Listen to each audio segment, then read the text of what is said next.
Everyone, welcome to galaxy classes.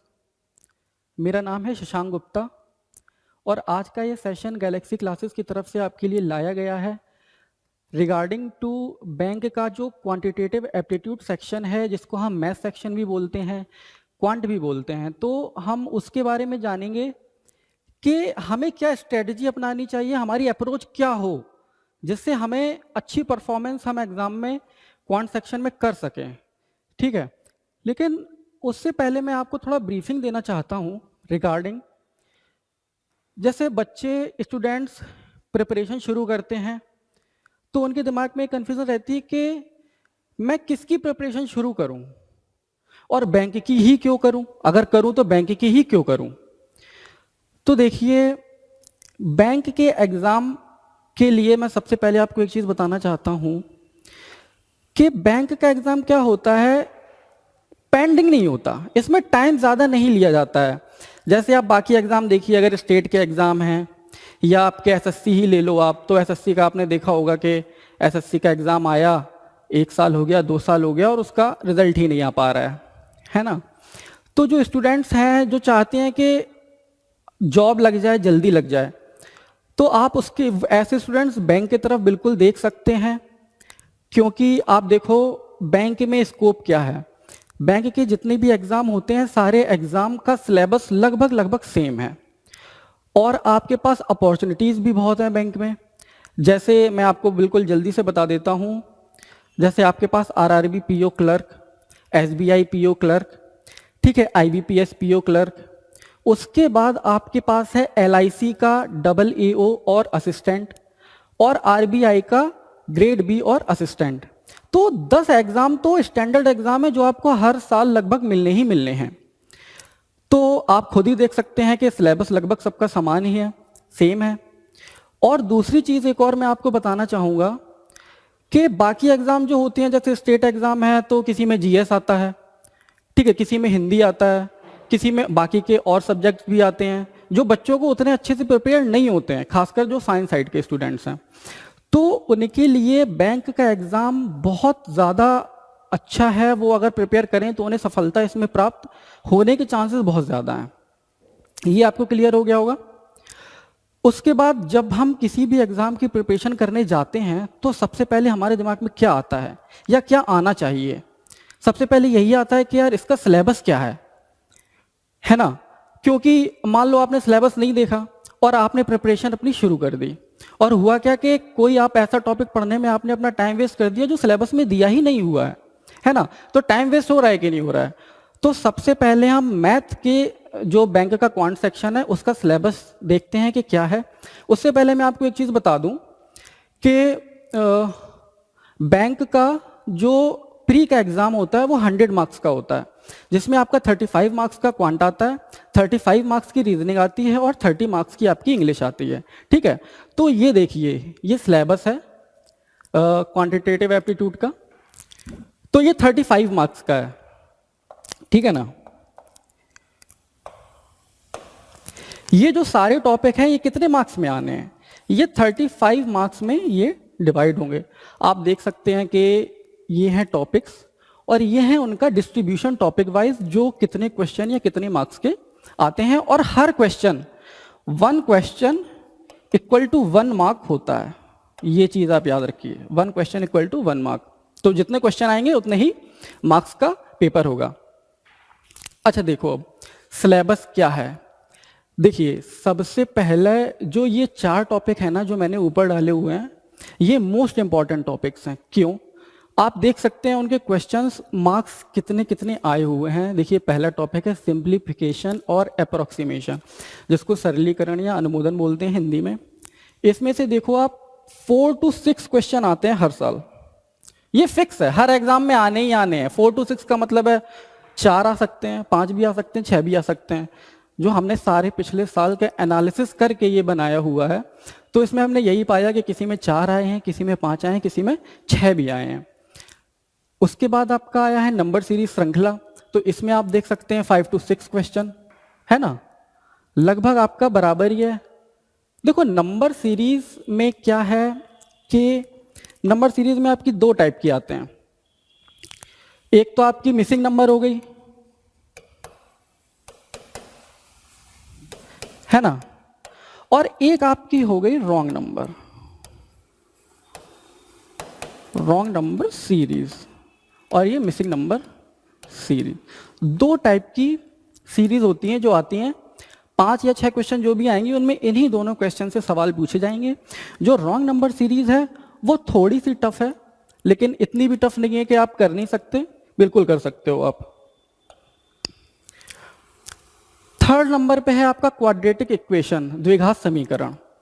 द्विघात समीकरण आपने 11th 10th में भी पढ़ा होगा, बहुत ज़्यादा टफ नहीं है, इजी है। इससे भी आप देख सकते हैं क्वेश्चन का जो वेटेज है 5 to 6 है, ये भी बहुत इंपॉर्टेंट है। और ये तो हम सब ने सुना होगा, बैंक अगर आपको करना है तो इसके बिना आपका काम नहीं चलेगा, डाटा इंटरप्रिटेशन। ठीक है, डाटा इंटरप्रिटेशन से सबसे ज़्यादा वेटेज रहता है 10 से 12 क्वेश्चन हर एग्जाम में, 15 भी आए हैं कभी कभी, लेकिन 10 से 12 आप मान के चलो कि आने ही आने हैं। तो आप यहाँ पे देख रहे हो कि जो ये 4 सेक्शन हैं, इनको अगर मैं बोलूं कि ये मोस्ट इंपॉर्टेंट पार्ट है तो गलत नहीं होगा। इवन मैं अगर ये भी बोलूं ना कि अगर आप ये 4 सेक्शन कंप्लीट कर लेते हो तो आपका मैथ का सेक्शन क्लियर भी हो जाएगा, अगर आप अच्छे से प्रैक्टिस करते हो इन सेक्शन की। उसके बाद आपके अर्थमेटिक के टॉपिक्स आते हैं, उसमें देखिए परसेंटेज, प्रतिशत। अर्थमेटिक आप परसेंटेज के बिना कर ही नहीं सकते, मतलब कर ही नहीं सकते, आपको प्रतिशत पढ़ना ही पढ़ना पड़ेगा। क्यों? क्योंकि प्रतिशत हर जगह आता है। देखिए नेक्स्ट टॉपिक क्या है, रेशियो प्रोपोर्शन। और अगर आपको पता होगा, आपने परसेंटेज पढ़ा होगा तो आपने देखा होगा कि परसेंटेज को रेशियो में कन्वर्ट किया जाता है, रेशियो को परसेंटेज में कन्वर्ट किया जाता है। और अगर आप ये सीख गए कि परसेंटेज को रेशियो में कैसे करना है कन्वर्ट, रेशियो को परसेंटेज में कैसे करना है कन्वर्ट, तो आपको पता है आपका 50% काम तो वहीं खत्म हो गया। ठीक है, उसके बाद आता है आपका एवरेज, औसत। इससे देखिए परसेंटेज से 0 से 2 क्वेश्चन आते हैं, मतलब कभी ऐसा भी हुआ है किसी साल आया ही नहीं है परसेंटेज से क्वेश्चन, कभी कभी 2 क्वेश्चन भी आए हैं, कभी कभी 1 क्वेश्चन भी आया है। रेशियो प्रोपोर्शन, अनुपात समानुपात से आपके 1 से 2 क्वेश्चन हर ईयर पूछे ही जाते हैं, और एवरेज से आपका 1 क्वेश्चन पूछा जाता है।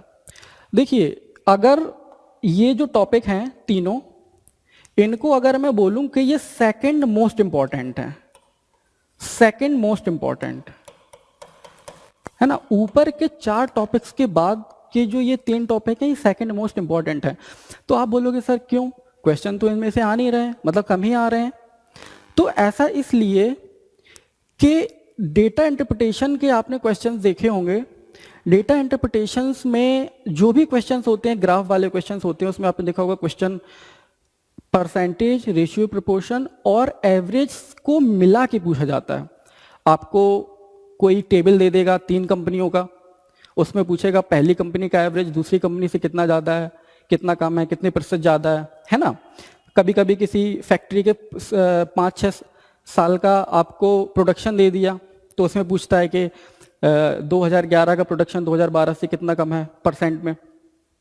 तो ये 3 टॉपिक आपको इसलिए तो पढ़ने ही हैं कि इनसे इंडिविजुअल क्वेश्चन एग्जाम में आना है, लेकिन किस लिए और भी पढ़ने हैं, क्योंकि इसका यूज है डेटा इंटरप्रिटेशन में बहुत ज़्यादा।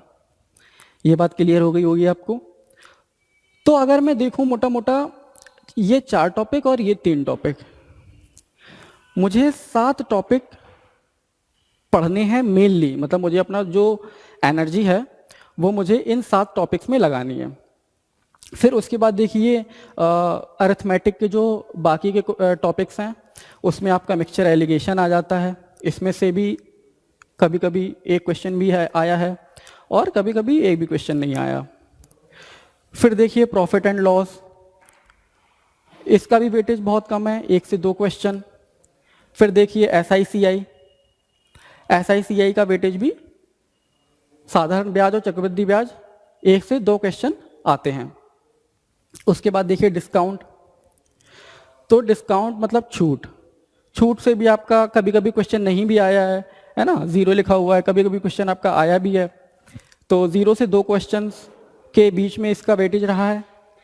टाइम एंड वर्क, समय और कार्य, है ना, ये पता होगा आपको, काफ़ी अच्छा टॉपिक है समय और कार्य, और एसएससी वगैरह में इससे काफ़ी क्वेश्चन भी पूछे जाते हैं, लेकिन बैंक में इससे सिर्फ 1 से 2 क्वेश्चन ही पूछे जाते हैं।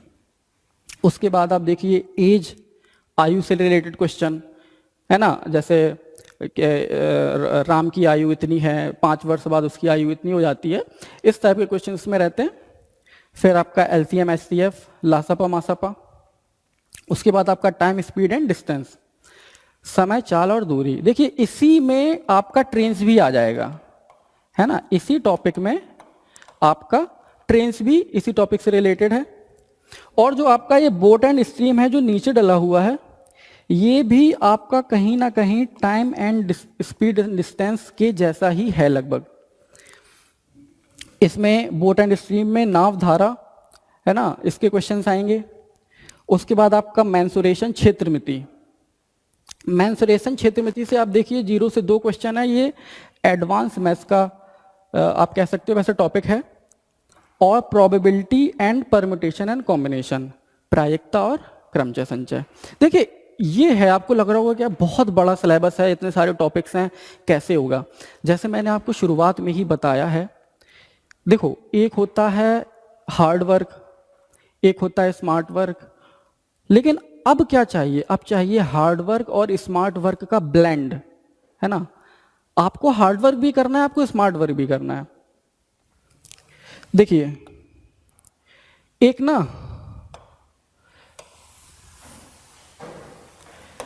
एक रूल होता है 80-20, सॉरी, एक रूल होता है 80-20 का रूल, ठीक है ना।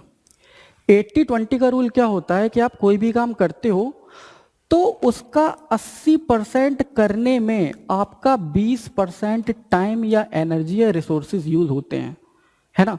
80% काम हो रहा है, रिसोर्सेज कितना यूज हो रहा है, 20%। और जो बाकी का 20% काम होता है उसमें 80% रिसोर्सेज यूज होते हैं। तो मेरा कहने का मतलब ये है कि ये जो 80% मार्क्स हमें मिल रहे हैं, देखो अगर मैं यहां से 5 मार्क्स भी लेता हूं, है ना, अगर मैं यहां से 5 मार्क्स भी लेता हूं, यहां से भी 5 लेता हूं, यहां से 5 और यहां से 10, तो ये कितना हो गया 25। और है एग्जाम कितने का, सेक्शन 35 का, तो लगभग 80% हो गया है ना। 80% मार्क्स के लिए आपको कवर कितना करना है, इसका 20% ही तो कवर करना है कि नहीं करना। तो आपको यहां से समझ में आ रहा है कि आपको सिर्फ जो इंपॉर्टेंट टॉपिक है मेनली उन पे फोकस करना है। मैं ये नहीं कह रहा हूं कि हम आपको ये पढ़ाएंगे नहीं, हम आपको सारा पढ़ाएंगे और आपको पढ़ना भी सारा है, लेकिन मेनली फोकस आपको इस पे रखना है। अच्छा, ये तो आपका सिलेबस हो गया। स्टूडेंट्स का एक और क्वेश्चन रहता है कि सर ऐसा कुछ होता है ना कि मंत्रा, कि बैंक का एग्जाम क्रैक करने के लिए कोई मंत्रा बताओ कि मैं ये चीज़ फॉलो करूं और मेरा बैंक का एग्जाम, बैंक की मैथ्स मेरी क्लियर हो जाए। तो देखिए उसके लिए मैं आपको चीज़ बताना चाहूंगा यहाँ पर। देखिए बैंक का एग्जाम अगर क्लियर करना है ना, तो 2 चीज़ें आप याद रखो।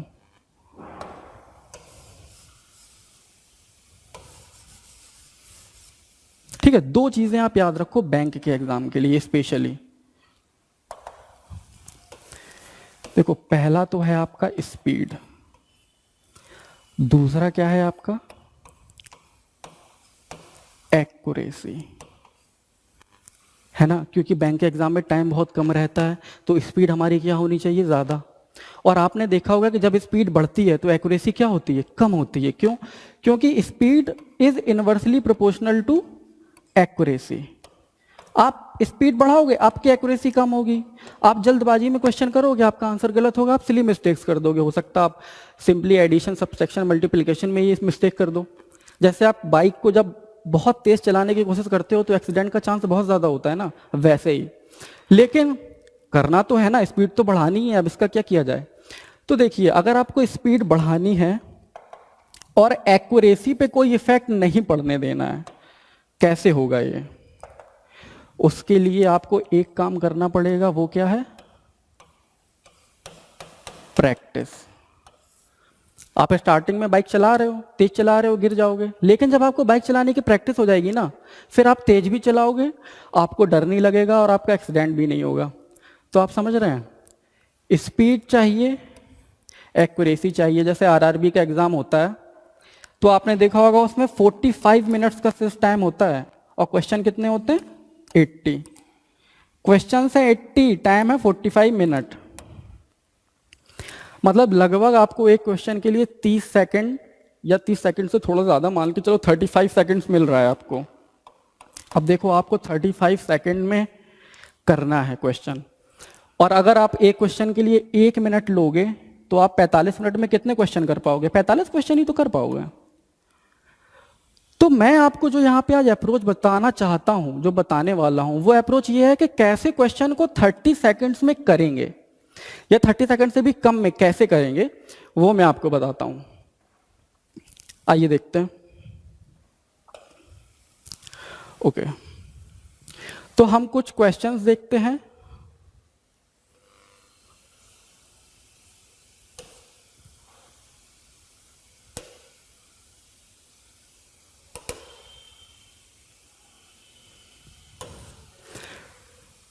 ओके, तो जो हमारा पहला टॉपिक था सिंप्लीफिकेशन।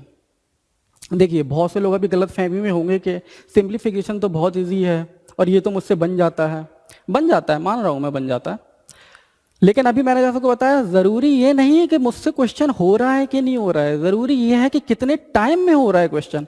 आप बना रहे हो क्वेश्चन, आप 2 मिनट ले रहे हो, वो that question is nothing better than a wrong question, क्योंकि आपने उस क्वेश्चन में 2 मिनट ले लिए, 1 मिनट ले लिया, है ना। अब देखिए सिंप्लीफिकेशन में कितने सारे आपके कॉन्सेप्ट्स हैं। सबसे पहला कॉन्सेप्ट तो वी बॉडमास है, जो हम सबको पता होगा, है ना। वी बॉडमास, ये छोटे से पढ़ते हुए आ रहे हैं हम लोग, वी बॉडमास। बहुत से लोगों को ये नहीं पता है कि ये वी क्या है। बॉडमास तो सबने सुना है, वी बॉडमास लेकिन क्या है ये नहीं पता। देखिए वी बॉडमास क्या होता है। वी, ये जो वी है ना, इसका मतलब होता है विनक्यूलम, या इसको क्या बोलते हैं, बार। अब आप कहोगे सर बार, एक तो बार ये होता है जैसे ये लिखा हुआ है 2.2 और मैंने यहाँ पे बार लगा दिया, तो इसका मतलब क्या हुआ 2.222, ये 2 रिपीट हो रहा है। हाँ ये भी वही बार है, लेकिन ये वाला बार थोड़ा डिफरेंट है। ये बार अभी मैं आगे क्वेश्चन बताऊंगा तो आपको उसमें देखने को पता चलेगा कि आखिर ये बार होता क्या है, ठीक है। उसके बाद आपके आता है ब्रैकेट्स। बी फॉर क्या हुआ, ब्रैकेट्स। अब देखिए ब्रैकेट कितने टाइप के होते हैं, हाँ पता है आपको कितने टाइप के ब्रैकेट्स होते हैं। देखिए ब्रैकेट्स होते हैं 3 टाइप्स। सबसे पहला होता है आपका ये, सबसे पहले होता है आपका ये, इसको क्या बोलते हैं, मून ब्रैकेट या स्मॉल ब्रैकेट। उसके बाद आपका आता है करली ब्रैकेट। उसके बाद आपका आता है स्क्वायर ब्रैकेट या लार्ज ब्रैकेट, ठीक है। 3 टाइप के ब्रैकेट होते हैं और इनको सॉल्व कैसे करना है, अंदर से बाहर की ओर, है ना। सबसे पहले आप सबसे स्मॉल ब्रैकेट या मून ब्रैकेट को ब्रेक करेंगे, उसके बाद फिर आप करली ब्रैकेट को ब्रेक करेंगे और उसके बाद आप स्क्वायर ब्रैकेट को ब्रेक करेंगे। अच्छा ये जो वी बॉडमास है ये है क्या, इसका मतलब क्या है। देखो इसका मतलब है कि जो ऑपरेशंस है ना, कोई क्वेश्चन दे रखा है सिंप्लीफिकेशन का, उसके ऑपरेशंस आपको किस ऑर्डर में करने हैं, है ना। ऑर्डर है ये, सबसे पहले आप बार को ब्रेक करेंगे, सबसे पहले आप बार को सॉल्व करेंगे, उसके बाद आप किसको सॉल्व करेंगे, ब्रैकेट्स को, फिर उसके बाद आप किसको सॉल्व करेंगे, ऑफ, ठीक है। ऑफ का मतलब होता है मल्टीप्लाई। फिर आप किसको सॉल्व करेंगे, डिवीजन को, उसके बाद मल्टीप्लिकेशन,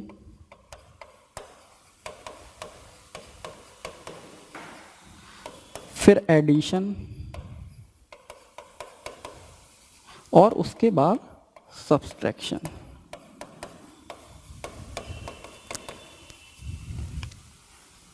ठीक है, ये है आपका ऑर्डर। इस ऑर्डर में आपको सिंप्लीफिकेशन वाले क्वेश्चन सॉल्व करने, ये है ऑपरेशंस का ऑर्डर। अब आपके दिमाग में एक चीज आ रही होगी कि सर ऑफ भी मल्टीप्लिकेशन है और यहाँ पे मल्टीप्लिकेशन भी है, तो ये मतलब क्या चीज़ है कि ऑफ या मल्टीप्लिकेशन, एक मल्टीप्लिकेशन को हम पहले करेंगे लेकिन दूसरे मल्टीप्लिकेशन को हम बाद में करेंगे। तो मल्टीप्लिकेशन अगर सीधे लगा हुआ है, जैसे सपोज ये लिखा हुआ है 2 × 3 है ना, तो ये तो मल्टीप्लिकेशन हो गया। अगर मैं यहां पे लिख दूं आगे ही, यहां पे सपोज यहां पे प्लस करके लिख दूं 3/4 है ना, तो है तो ये मल्टीप्लिकेशन ही, लेकिन पहले सॉल्व कौन सा होगा इन दोनों में? पहले ये वाला सॉल्व होगा। आई होप कि आपको ये समझ में आया होगा। एक चीज और देखो, एडिशन पहले है और सब्सट्रैक्शन बाद में है ना। अब बहुत से लोग इतना ज़्यादा सिंप्लीफाई करने लगते हैं कि ये नहीं है, इसका मतलब ये नहीं है कि नहीं पहले मैं तो एडिशन ही करूँगा बाद में सब्सट्रैक्शन करूँगा, नहीं, ये ऑर्डर है, लेकिन एडिशन और सब्सट्रैक्शन का कोई ऑर्डर नहीं है। आप एडिशन पहले भी कर सकते हो, एडिशन बाद में भी कर सकते हो। जैसे ये लिखा हुआ है 10 + 15 - 5, तो आप अगर 10 में से 5 को माइनस कर दो पहले, क्योंकि लिखा तो बाद में है, मैं पहले ही माइनस कर देता हूँ। तो 10 में से मैंने 5 को माइनस किया, कितना बचा? 5, और प्लस कितना हुआ? 15, तो कितना आएगा? 20। मैं कहता हूँ आप पहले एडिशन कर दो। आपने 10 में 15 ऐड किया, कितना आया? 25 - 5, कितना आया आंसर? 20। तो इसमें कंफ्यूज नहीं होना है कि पहले एडिशन करें कि पहले सब्सट्रैक्शन करें, कुछ भी कर सकते हो आप पहले। तो हम कुछ क्वेश्चंस देखते हैं सिंप्लीफिकेशन के। मैं कुछ क्वेश्चन लाया हूं आपके लिए, ऐसे क्वेश्चंस जो एग्जाम में इस तरह के ही क्वेश्चंस आते हैं जिनमें बच्चे फंस जाते हैं, टाइम भी वेस्ट कर लेते हैं अपना। तो हम हर क्वेश्चन से एक नया कॉन्सेप्ट सीखने की कोशिश करेंगे। आइए,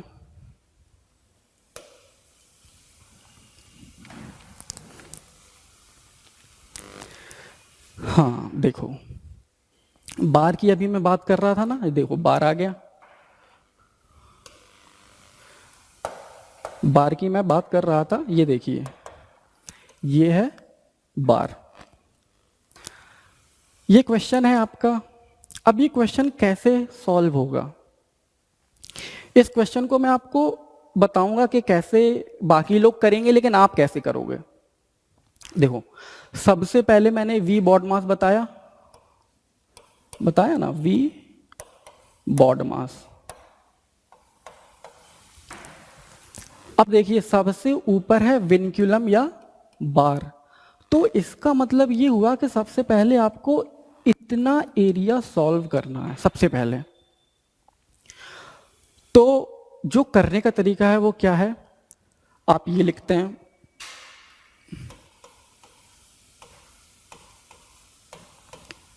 ठीक है, ये लिखा आपने। अच्छा देखो, इसमें गलती सबसे ज्यादा मिस्टेक्स बच्चे क्या करते हैं ना, जल्दबाजी में उन्होंने देखा 24/3, सबसे पहले डिवाइड कर दिया। यहां पे कितना आ गया? 8 बचा ना। आपका क्वेश्चन गलत हो जाएगा वहीं पे, इसको नहीं करना है पहले। क्यों? क्योंकि आप ये देख रहे हो ना, पहले आपको बार सॉल्व करना है। तो 24/3, फिर देखिए 5 का 5 ही लिखा।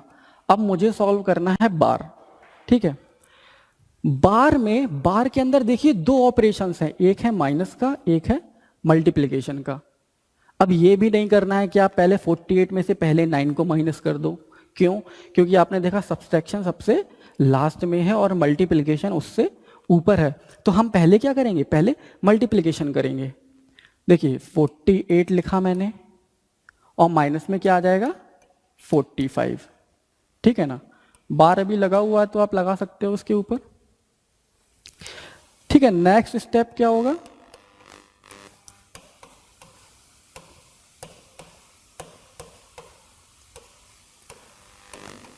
इसको आप माइनस कर दो। 48 में से आप 45 माइनस करोगे, कितना बचेगा? 3 बचेगा ना। तो ये आपका ये आ गया। अब देखिए बार को मैंने सॉल्व कर लिया। अब मुझे क्या सॉल्व करना है? मैंने देखिए विनक्यूलम या बार के बाद क्या आता है? ब्रैकेट आता है। और मैंने आपको बताया 3 तरह के ब्रैकेट होते हैं और इसमें तीनों ब्रैकेट लगे हुए हैं। मैंने बताया था आपको ब्रैकेट को अंदर से बाहर की तरफ सॉल्व करना होता है। मतलब सबसे पहले मैं जो ये स्मॉल ब्रैकेट है, मून ब्रैकेट, सबसे पहले इसको सॉल्व करूंगा। तो मैं इसको सॉल्व करता हूं।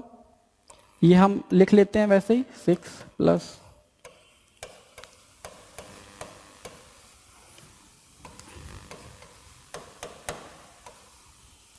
और यहां पे आ गया 2। अच्छा, अब देखो मैंने आपको जो शुरुआत में बताया था कि ये 24 से 3 को डिवाइड नहीं करना, ये बोला था ना मैंने, तो उसका रीज़न क्या है ना? ये आपके दिमाग में आ सकता है कि सर जब ब्रैकेट के पहले कुछ नंबर होता है और कोई साइन ना हो तो वहाँ पे मल्टीप्लाई ही तो होता है।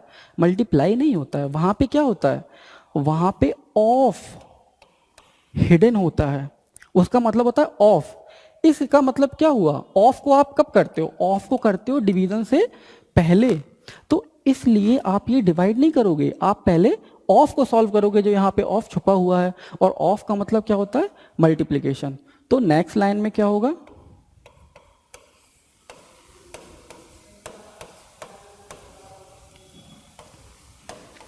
ठीक है, मल्टीप्लाई करोगे इसमें तो कितना आ जाएगा, 2 3 6 आ जाएगा। यहां तक समझ में आया होगा आपको। अब देखिए ये ब्रैकेट भी क्लोज होगा यहां पे,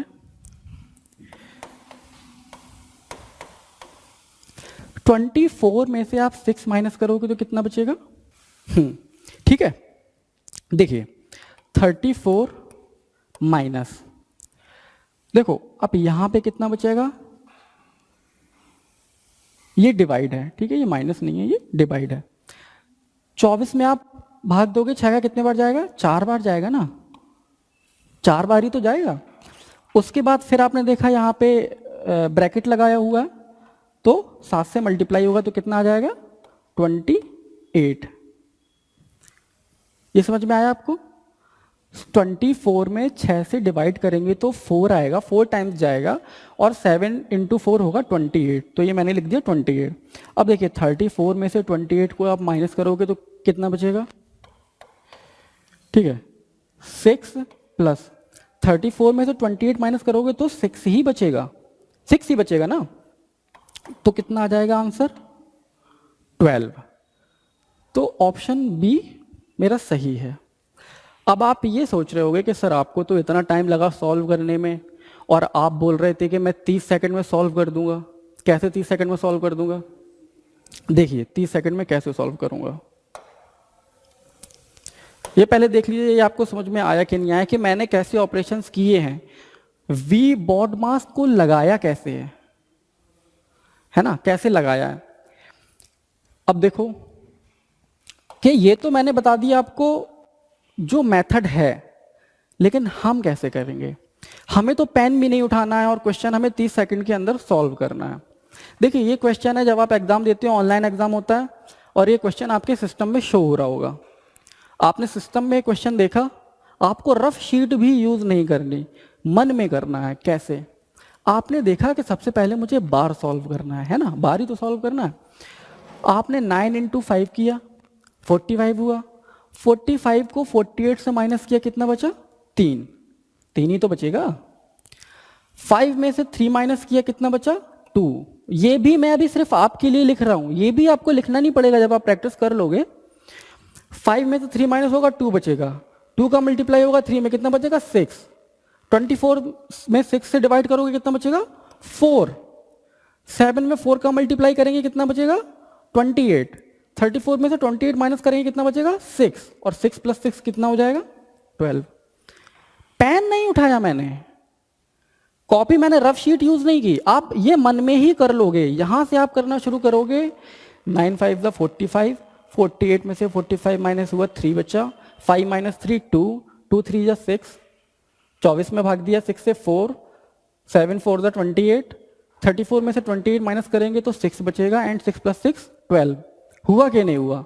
ये क्वेश्चन में आपको 20 सेकंड भी नहीं लगेंगे, 30 सेकंड तो मैंने बहुत बता दिए, 20 सेकंड भी नहीं लगेंगे, है ना। लेकिन आएगा कैसे, प्रैक्टिस से आएगा, ऐसे नहीं आएगा, आपको प्रैक्टिस करनी पड़ेगी। अच्छा देखो, मैं एक चीज बताना भूल गया हूं कि जो मैंने बताया था कि प्रैक्टिस करनी है, आपको प्रैक्टिस करनी है ना, प्रैक्टिस करनी कैसे है।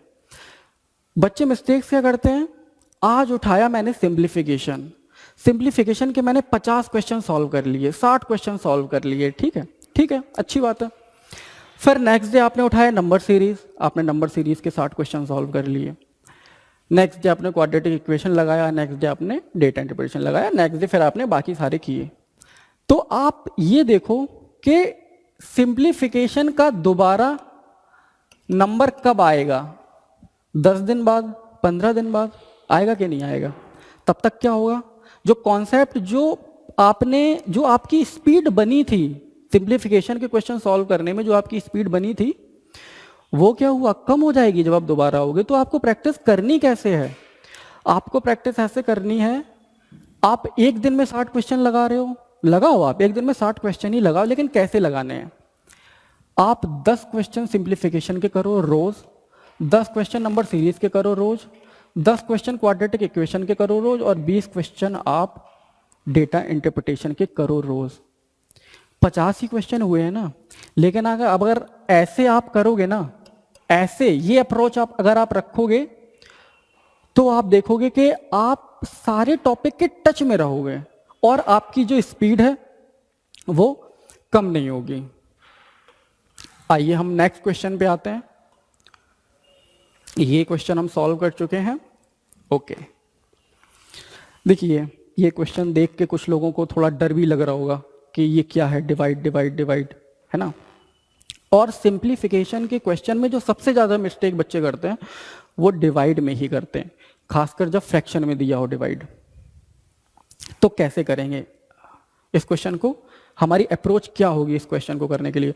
और ये क्वेश्चन आपको लग रहा होगा कि इस क्वेश्चन करने में मिनिमम से मिनिमम 1-2 मिनट तो लगेगा ही लगेगा, लेकिन मैं आपको गारंटी देता हूँ ये क्वेश्चन आप 20 सेकंड में सॉल्व कर लोगे। 20 सेकंड में इस टाइप के क्वेश्चन।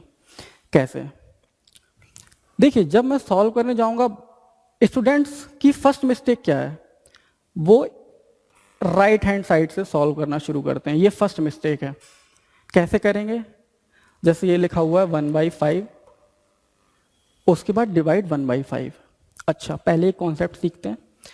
देखिए अगर A/B लिखा हुआ है, डिवाइड में लिखा हुआ है D/C, तो इसको करना कैसे है।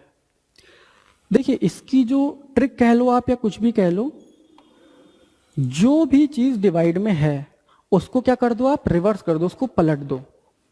तो मैंने पलटा तो यहां पे क्या आ गया, C/D आ गया। लेकिन साइन क्या होगा, डिवाइड की जगह पे मल्टीप्लाई का साइन आ जाएगा। तो आप देख सकते हो उसके बाद ऊपर ऊपर वाले का मल्टीप्लाई हो जाएगा और नीचे नीचे वाले का मल्टीप्लाई हो जाएगा। तो क्या हो जाएगा, AC/BD। ये हो जाएगा ना, समझ में आया।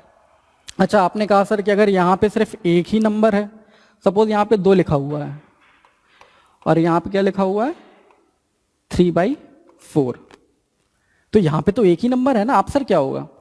तो अगर एक नंबर है तो आप डिनोमिनेटर में 1 एज्यूम कर सकते हो ना। 2/1 का मतलब क्या हुआ, 2 ही तो हुआ।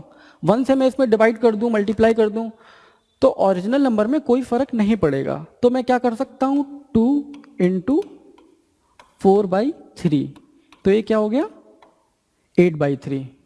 ये चीज समझ में आ गई आपको, ठीक है।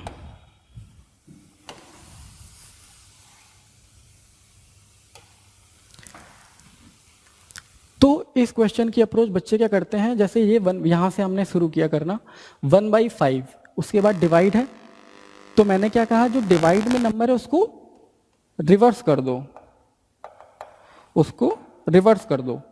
रिवर्स किया तो क्या हो गया, 5 हो गया अपॉन 1, और साइन क्या हो जाएगा, मल्टीप्लाई। तो क्या हुआ, 5 से 5 कैंसिल हो गया ना। तो ये जो पार्ट है इसकी वैल्यू कितनी आ गई, 1। ये मैं बता नहीं रहा हूं, ये मैं बता रहा हूं कि करते क्या है, इसमें गलती क्या होती है, ये गलती होती है। यहां पे 1 आ गया। अब देखिए 1/5 लिखा हुआ है यहाँ पे, 1/5 डिवाइड बाई 1 आया ना, ये वाला 1/5 और यहां से 1, तो फिर क्या होगा 1/5 और इसको उल्टा 1, तो कितना आ गया 1/5। ये गलत अप्रोच है, ऐसे क्वेश्चन नहीं करना है, आपका आंसर नहीं आएगा। देखिए करना कैसे है, करना कैसे है, हमेशा जब सीरीज में डिवीजन दिया हुआ हो, एक डिवीजन के बाद दूसरा, दूसरे बाद तीसरा, तो हमेशा लेफ्ट साइड से स्टार्ट करना है हमेशा। देखिए 1/5 है पहला, अब दूसरा क्या है, 1/5 डिवाइड में मैंने क्या बताया था, आपको रिवर्स करना है, उल्टा करना है। तो मैंने क्या किया यहाँ पे 5/1 और साइन क्या लगाया, मल्टीप्लाई का। 5 से 5 कैंसिल हो जाएगा, कितना आ जाएगा, 1 आ जाएगा, आ जाएगा ना 1। ठीक है, ये जो है इसकी वैल्यू आ गई 1। अब देखिए 1 लिख लिया मैंने, फिर क्या है, डिवाइड बाई 1/5, ये वाला 1/5 है ना, ये वाला 1/5 लिख लिया। फिर क्या, वही चीज़ 1 के नीचे क्या हो जाएगा, 1 हो जाएगा। और आप इसको क्या करोगे, मल्टीप्लाई करके इसको रिवर्स कर दोगे तो कितना आ जाएगा, 5। देखिए इन 3 पार्ट का जो मान आया वो कितना आया, 5 आया। 5 के बाद फिर क्या है, डिवाइड बाई 1/5, फिर हमने डिवाइड बाई 1/5 किया, है ना, फिर हमने डिवाइड बाई 1/5 किया, और फिर वही चीज़ यहाँ पे माना 1। तो ये क्या हो गया, 5 मल्टीप्लिकेशन का साइन लगाया और इसको पलट दिया, कितना हो गया, 5 × 5,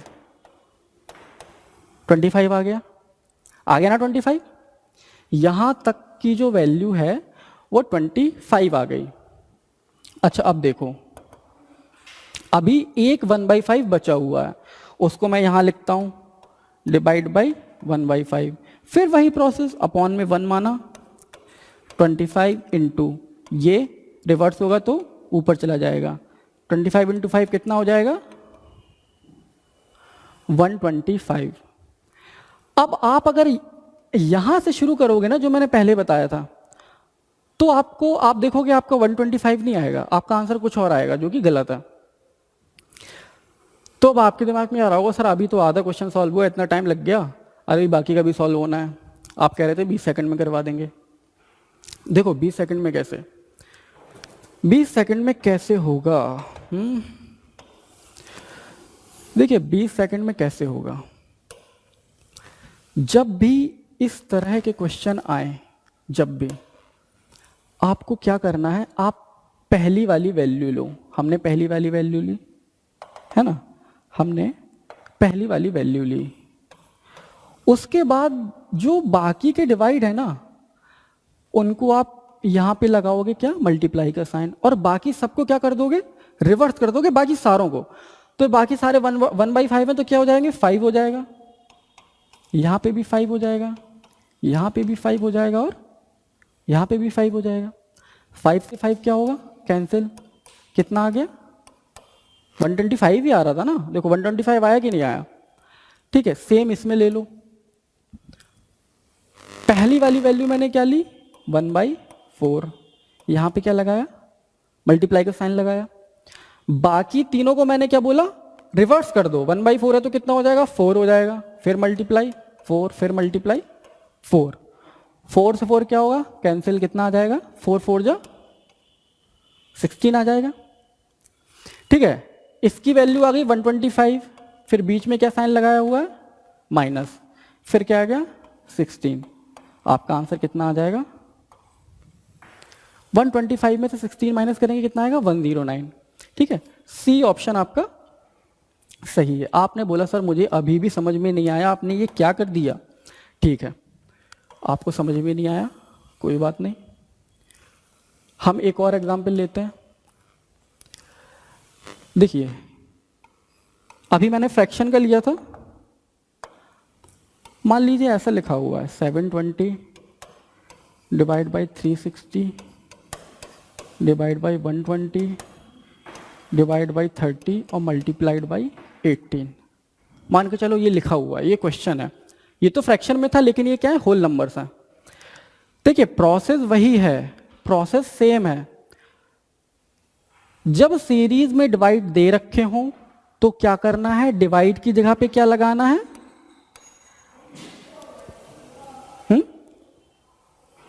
मल्टीप्लाई लगाना है, मल्टीप्लाई लगा दिया डिवाइड की जगह पे मल्टीप्लाई, और जो नंबर्स हैं आगे के उनको रिवर्स कर दो। 360 का रिवर्स क्या होगा, 1/360, फिर मल्टीप्लाई बाई 120 का रिवर्स क्या होगा, 1/120, 30 का रिवर्स क्या होगा, 1/30 और 18। यही तो बताया था कि डिवाइड का साइन हटा के बाकी के जो नंबर है उनको रिवर्स करना है, वही कर रहा हूं मैं यहाँ पे। ये इसलिए एग्जाम्पल ले रहा हूं क्योंकि ये फ्रैक्शन था, तो आपको एक होल नंबर वाला भी मैं बता दूं। अब देखो आप 360 से 720 कैंसिल हो जाएगा, 2 टाइम्स हो जाएगा ना, 2 से ये कैंसिल हो जाएगा कितने टाइम्स, 60 टाइम्स। कितना बचा 18/60 इंटू 30, ये कितना आ गया 18/1800 आया कि नहीं आया, तो कितना हो गया 1/100। ठीक है, कितना हो गया 0.01। ये भी देख लो, बहुत से लोगों को ये मुझे पता है कि डाउट हो जाता है, 1/100 को बहुत से स्टूडेंट्स 0.001 लिख देते हैं, है ना। इतना पढ़ने, इतने सालों से प्रिपरेशन करने के बाद भी ये मिस्टेक्स होती है। तो सीधी सीधी इसकी आप ट्रिक याद रखो, जितने नंबर ऑफ जीरोज होंगे नीचे, है ना, डिनोमिनेटर में जितने नंबर ऑफ जीरोज होंगे, न्यूमरेटर में उतने ही नंबर के बाद आपको क्या लगाना है, डेसिमल। देखो 2 जीरोज हैं, 1 2, 2 के बाद ही तो डेसिमल लगा हुआ है ना। तो ये 0.01 होगा, 0.001 नहीं होगा। तो आपको सीरीज ऑफ डिवीजन का कॉन्सेप्ट शायद समझ में आ गया होगा। ठीक है, अब हम नेक्स्ट क्वेश्चन देखते हैं।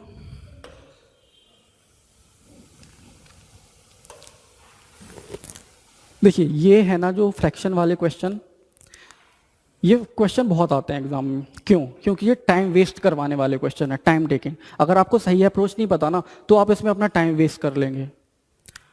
अब देखिए ये क्वेश्चन है, इसको 50%, मैं कहूँ 60% स्टूडेंट की क्या अप्रोच है इस क्वेश्चन में। आपने देखा लिखा हुआ है,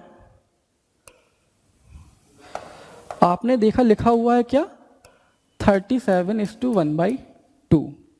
तो हमें तो छोटे से ये सिखाया गया है कि जैसे 1 सही 1/2 लिखा है, तो हमने क्या किया, 2 में 1 का मल्टीप्लाई किया, 2 एकम 2, और फिर क्या किया 2 + 1, तो कितना आ गया 3/2, है ना, यही सिखाया हुआ है। ठीक है, आपने क्या किया यहाँ पे 37 दूनी 74, 37 दूनी 74 और 1 75/2, यही तो करोगे। ठीक है, अच्छा जब आप इस पे आओगे तो आप क्या करोगे, हाँ 23 में पहले 24 का मल्टीप्लाई करोगे, फिर क्या करोगे +7। देखिए या तो आपको टेबल याद हो 23 की, कितनी टेबल याद करोगे। अगर यहाँ पे 23 ना हो, यहाँ पे मैं कर दूं 37:2/18, 17 कर लो, इसको 15 कर लो। अच्छा हाँ, 37:2/15। अब आप गुणा कर रहे हैं, आपका टाइम वेस्ट होगा ना, ये अप्रोच नहीं करनी है। अब देखिए अप्रोच क्या होनी चाहिए, जो एग्जाम पॉइंट ऑफ व्यू से जो अप्रोच होनी चाहिए वो क्या होगी हमारी अप्रोच। देखिए जब भी इस फॉर्म में फ्रैक्शन लिखा होता है, इसको क्या बोलते हैं, मिक्स्ड फ्रैक्शन, है ना, मिक्स्ड फ्रैक्शन। और जब न्यूमरेटर डिनोमिनेटर से बड़ा हो तो क्या बोलते हैं इसको, इम्प्रॉपर फ्रैक्शन, है ना। और जिसको मैं अगर ऐसा कर दूं 2/3, जब न्यूमरेटर डिनोमिनेटर से छोटा हो तो क्या होता है, प्रॉपर फ्रैक्शन। हाँ ये सब बेसिक चीजें हैं, मैं बता दे रहा हूं फिर भी। ठीक है, तो ये देखिए ये है मिक्स्ड फ्रैक्शन, मिक्स्ड फ्रैक्शन है। अच्छा मिक्स्ड फ्रैक्शन कोई लिखी है 3 होल 4/5, इसका मतलब क्या है, इसका मतलब ये है, देखो 5 × 15 और 4 19/5, मैंने बीच में प्लस लगा लिया, 5 × 15 और 4 19/5, आंसर तो सेम ही आ रहा है ना। इसका मतलब क्या है, यहां पे जो साइन हिडन है वो कौन सा साइन है, प्लस साइन। मिक्स्ड फ्रैक्शन में प्लस का साइन हिडन रहता है। ठीक है, समझ में आ गया होगा आपको ये। अब देखिए यहां पे हम कैसे करेंगे, 37 + 1/2 लिख सकता हूं ना, 37 + 1/2 लिख सकता हूं ना, मैं लिख सकता हूं। ठीक है, प्लस बीच में बीच में माइनस का साइन लगा हुआ है,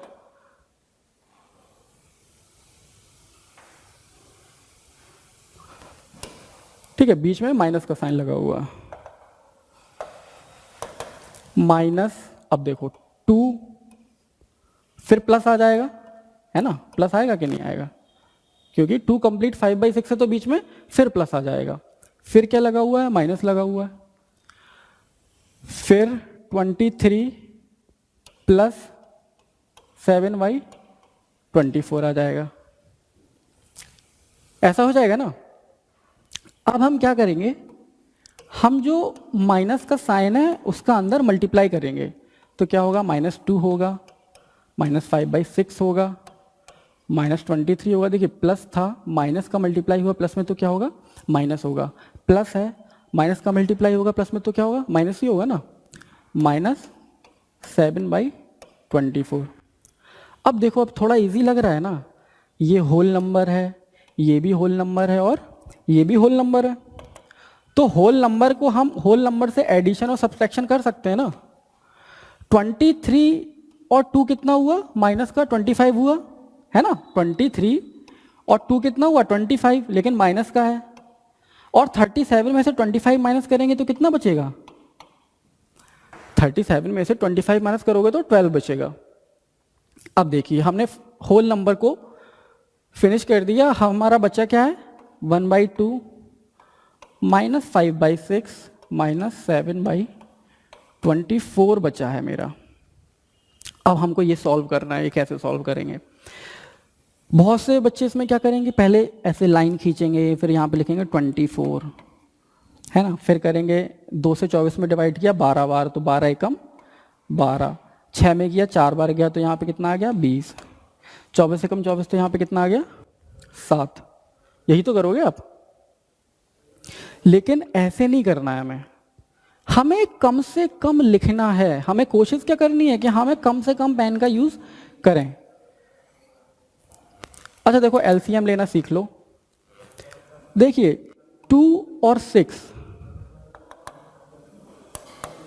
देखिए 6 में 2 आता है ना, 2 3 6, 6 में 2 आता है, इसको आप छोड़ दो।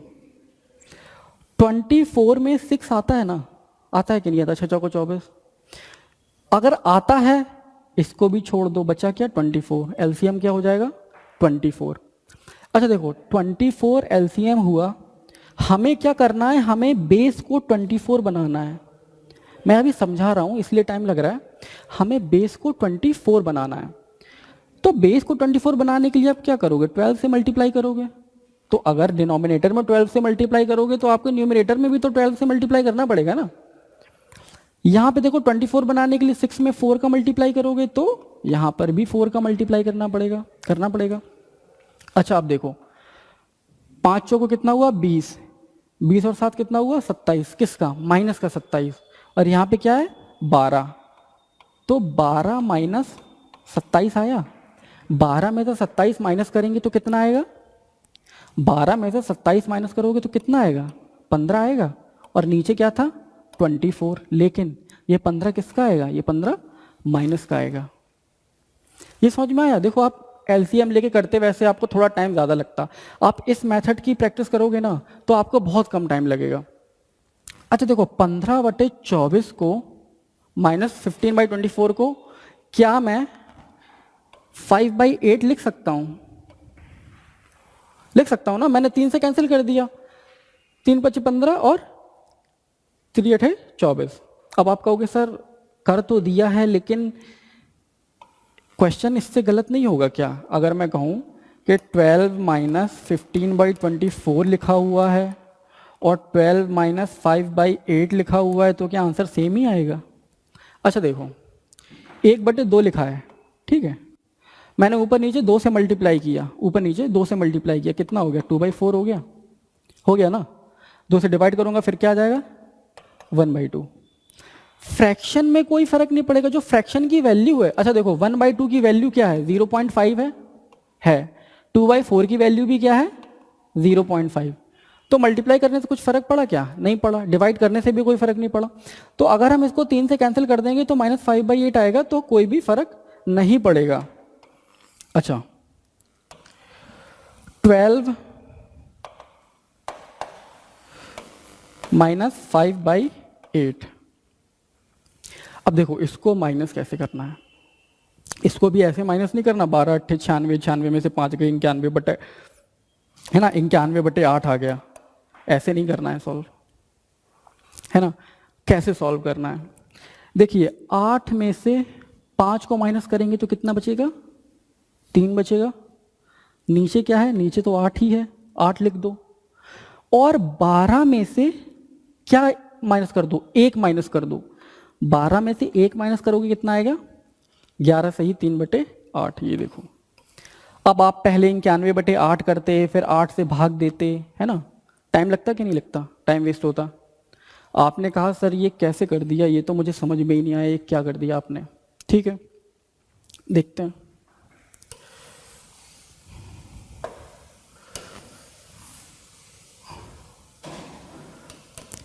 आपको समझ में नहीं आया 12 - 5/8 कैसे हो गया। देखो 12 को क्या मैं 11 + 1 लिख सकता हूँ, लिख सकता हूँ ना 12 को 11 + 1 -3/8 हो जाएगा। फिर 8 एकम 8 में से 3 गया 5, तो क्या बचा 11 प्लस, सॉरी ये 5 था, सॉरी ये 5 था यहाँ पे, ठीक है। 11 + 5/8 था, तो मैंने 8 एकम 8 में से 5 गया, कितना बचेगा, 3 बचेगा ना। और आपको पता है कि प्लस साइन हिडन होता है, तो मैं इसको ऐसे भी लिख सकता हूँ, 11:3/8 भी लिख सकता हूँ, है। ये आपको कॉन्सेप्ट समझ में आ गया होगा। अच्छा एक और एग्जांपल लेते हैं, हो सकता है आपको अभी भी नहीं समझ में आया हो। मान लीजिए लिखा हुआ है 13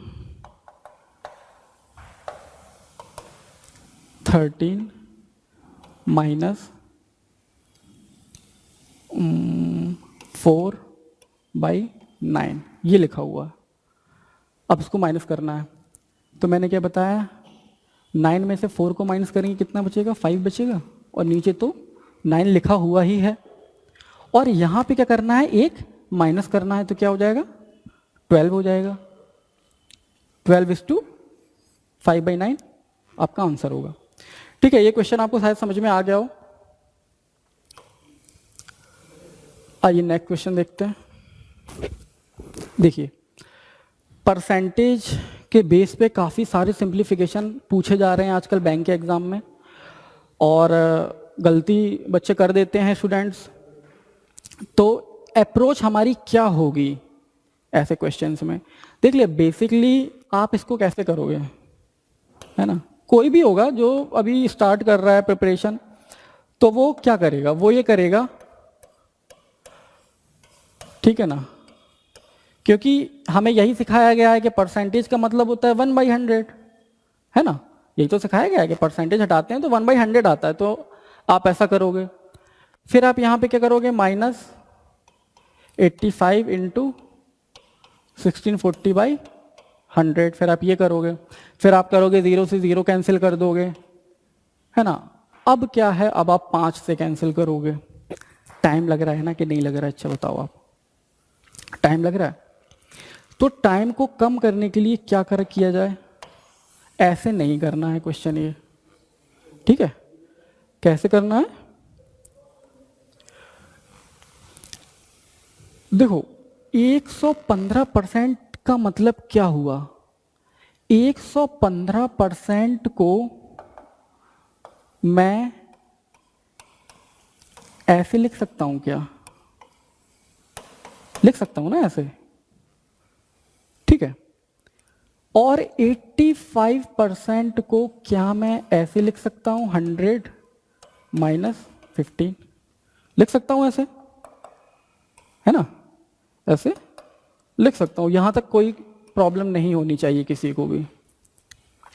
अब देखो 100 का परसेंट का मतलब क्या होता है, ये परसेंट है।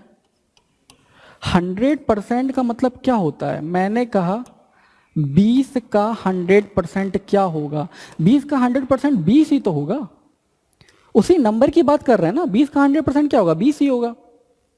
अच्छा अब यहां पे क्या है, 115% ये है किसका, 4880 का, 4880 का, और ये है 1640 का।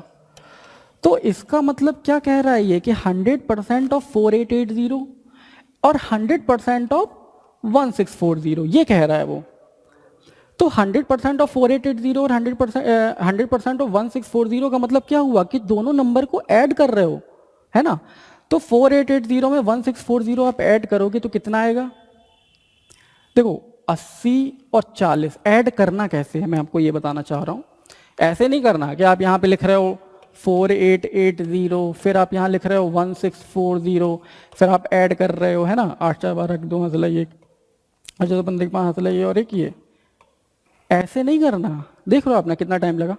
हमें कैसे करना है, मैंने देखा 4880 1640, 80 एंड 40 कितना हुआ? 120 हुआ। 80 एंड 40 120 हुआ।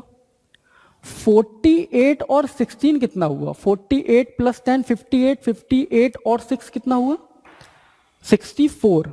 ठीक है, मतलब 6400 है और 120 है, तो 64 और 120 कितना हो जाएगा? 6520। तो ये कितना आ गया? 6520।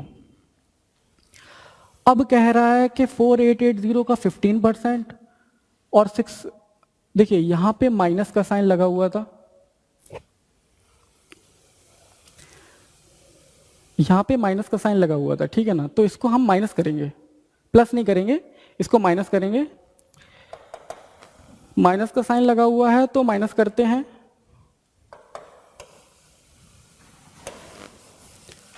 देखिए जल्दबाजी में ना यही होता है, ऐसे ही आप सिली मिस्टेक एग्जाम में करते हो।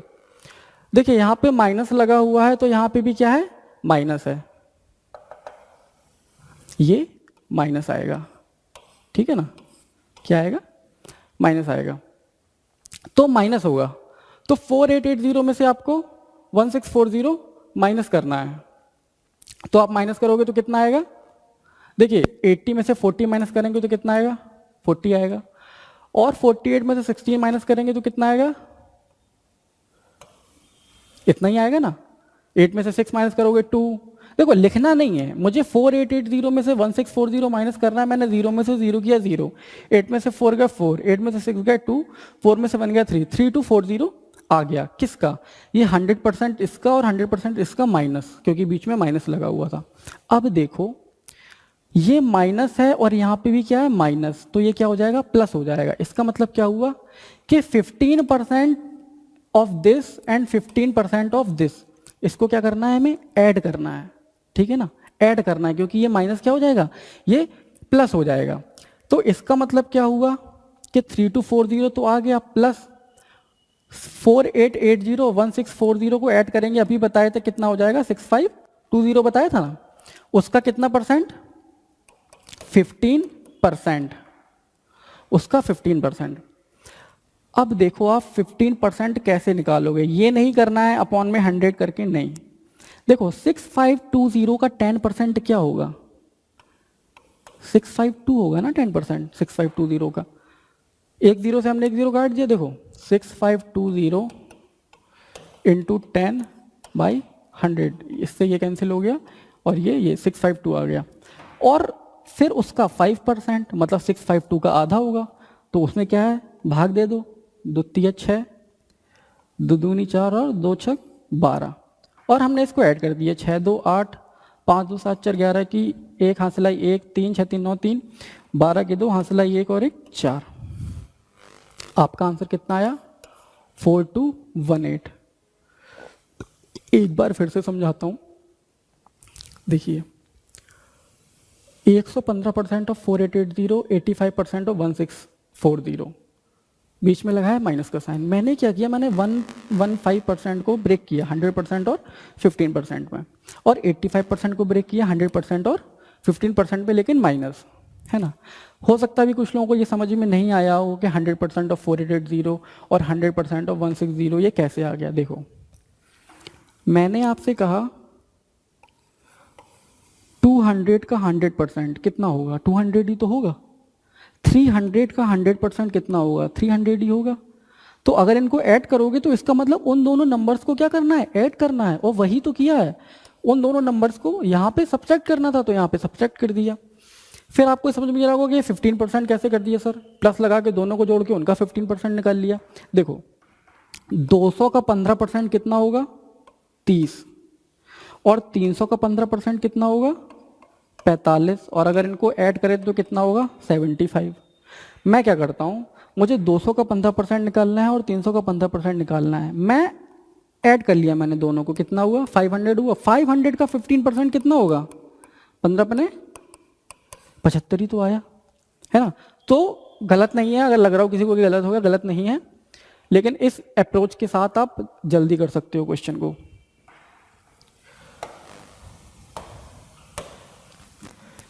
आइए नेक्स्ट क्वेश्चन हम देखते हैं।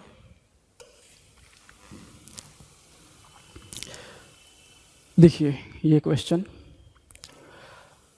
इस क्वेश्चन को कैसे सॉल्व करेंगे आप, या तो आपको स्क्वायर और क्यूब याद हो, या फिर आपको ट्रिक्स आती हो स्क्वायर क्यूब निकालने की। लेकिन ट्रिक्स भी आप कितने याद कर सकते हो, है ना, और स्क्वायर क्यूब भी आप कितने याद कर सकते हो। तो बहुत से लोग उसको क्या करेंगे 52 का स्क्वायर निकालेंगे पहले, है ना, पहले 52 का स्क्वायर निकालेंगे, फिर 14 का क्यूब निकालेंगे, फिर 17 का स्क्वायर निकालेंगे, फिर इसको सॉल्व करेंगे। नहीं, ऐसे करोगे आप तो बहुत टाइम आपका वेस्ट हो जाएगा और क्वेश्चन होने का फिर कोई फायदा नहीं है। तो हम इसको कैसे करेंगे देखते हैं। देखिए यूनिट डिजिट एक टर्म है जो आपने सुना होगा काफ़ी, यूनिट डिजिट। देखिए यूनिट डिजिट क्या होता है, कोई भी नंबर लिखा हुआ है ना, जैसे मान लीजिए नंबर लिखा हुआ है 3 4 5 6 7, तो उस नंबर का जो राइट मोस्ट डिजिट होता है, राइट मोस्ट डिजिट सबसे दायां वाला जो डिजिट है, ये 7 सबसे दायां है ना, ये मेरा दायां हाथ है, वो क्या होता है यूनिट डिजिट, जिसको क्या बोलते हैं इकाई अंक भी बोलते हैं हिंदी में। इकाई अंक या इकाई का अंक, ठीक है, वो होता है यूनिट डिजिट। कोई भी नंबर हो, जैसे मैंने लिखा 1 2 3, तो इसका यूनिट डिजिट क्या होगा 3 होगा, ठीक है।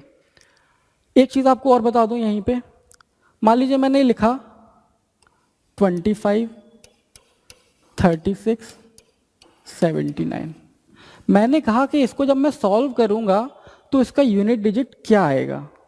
क्या पूछा, यूनिट डिजिट पूछा है ना।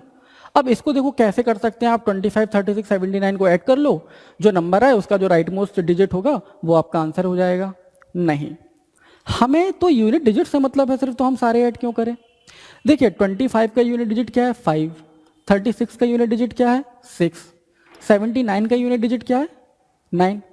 तो आप इनको ऐड कीजिए, 5 में 6 ऐड किए कितना आया 11 आया, 11 में 1 का यूनिट डिजिट कितना है, 11 का यूनिट डिजिट कितना है 1, और 1 में 9 ऐड करेंगे तो कितना आएगा 10 आएगा ना, 10 आएगा ना।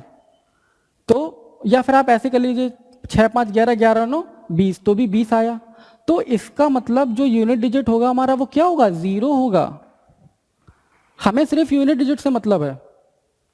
अब देखो आप इस क्वेश्चन में सारे ऑप्शन में आप देख रहे हो इनके जो यूनिट डिजिट हैं वो डिफरेंट हैं, सेम नहीं है, डिफरेंट हैं। और डिफरेंट हैं तो इसका मतलब अगर मैंने क्वेश्चन को सॉल्व किया और मेरा यूनिट डिजिट मान लीजिए 5 आ रहा हो, तो मैं समझ जाऊंगा कि भाई यही आंसर हो सकता है, क्योंकि 5 तो एक ही ऑप्शन में है ना। अगर 2 में होता तो मेरा ये मेथड इसमें काम नहीं करता, लेकिन लकीली ऐसा क्वेश्चन है कि उसमें 1 में ही है, तो मैं ये मेथड लगा सकता हूं। तो देखिए 3 है क्या, क्वेश्चन मार्क की जगह पे क्या आएगा। हमने क्वेश्चन मार्क को x मान लिया अभी, ठीक है, मान लीजिए x आ रहा है इक्वल टू, मुझे नहीं पता 52 का स्क्वायर क्या है, ना ही मुझे करना है, मुझे किससे मतलब है 2 से।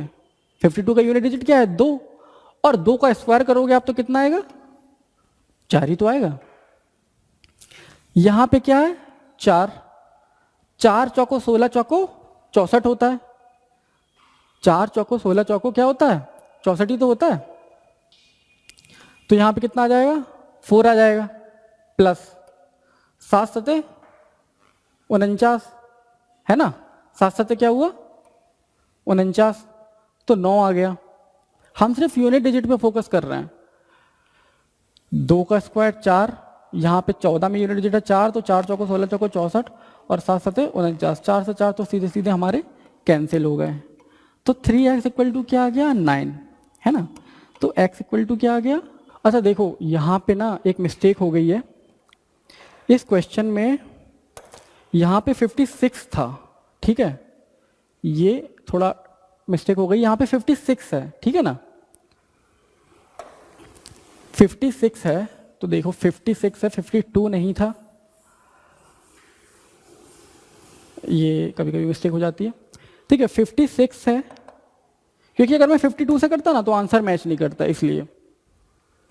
अब देखो 52, 56, 6 का क्या होगा 36, और 4 का मतलब 6 होगा, 36 का मतलब यूनिट डिजिट कितना होगा 6 होगा, 4 चौको 16 चौको 64 का कितना होगा 4 होगा, 4 होगा, और इसका कितना होगा 9 होगा। अब देखो आप 9 6 15, और 15 में से 4 के कितना बचा 11,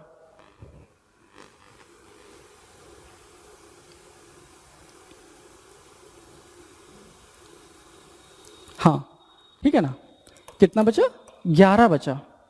अब देखो आप 3 into x equal to 6 minus 4 plus 9 equal to 11, तो 11 का यूनिट डिजिट क्या होगा 1 होगा ना, 11 का यूनिट डिजिट 1 ही तो होगा, और यहाँ पे कितना लिखा हुआ 3 इंटू एक्स, तो इसका मतलब क्या हो गया 3 इंटू एक्स इक्वल टू 1, तो x इक्वल टू कितना हो जाएगा 1/3।